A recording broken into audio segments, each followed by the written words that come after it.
मोठे मोठे नेते आहेत की वेगळा ग्रुप आहे का?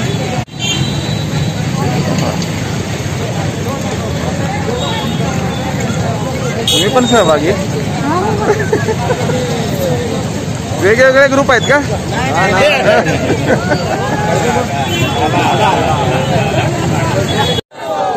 डिझेलच्या दरवाढ करणाऱ्या मोदी सरकारचा, गॅस सिलेंडरच्या दरवाढ करणाऱ्या मोदी सरकारचा, शेतकरी विरोधी कायदे करणाऱ्या मोदी सरकारचा, पेट्रोलच्या दरवाढ करणाऱ्या मोदी सरकारचा, डिझेलच्या दरवाढ करणाऱ्या मोदी सरकारचा, गॅस सिलेंडरच्या दरवाढ करणाऱ्या मोदी सरकारचा, शेतकरी विरोधी कायदे करणाऱ्या मोदी सरकारचा.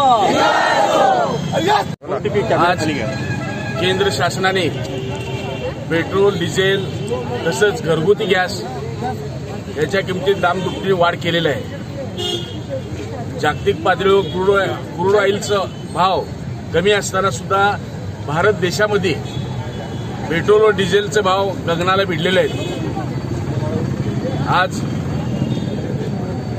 गॅस, घरगुती गॅस अक्षरशः महिला वैतागून गेलेले आहेत. जिथं गॅस 400 रुपये मिळत होतं ते गॅस आज 1000 रुपये, 1100 रुपयेला गेलेला आहे. ज्यांनी 2014ला 19ला मुद्दा दाखवला होता की पेट्रोल, डिझेल, गॅसचा दर कमी करू, परंतु तसं न करता या सरकारने तिन्हीचे दर फार मोठ्या प्रमाणात वाढवलेले आहे.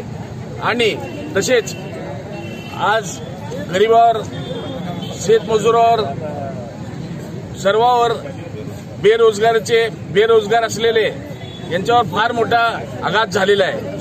आज सगळीकडे नोकऱ्या नाहीत.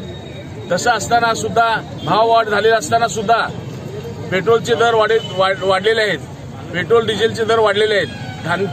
डिझेलचे दर वाढल्यामुळं शेतीमालाचा सुद्धा भाव वाढलेला आहे. त्यामुळं गरीब जनता ही वेठीस आलेली आहे.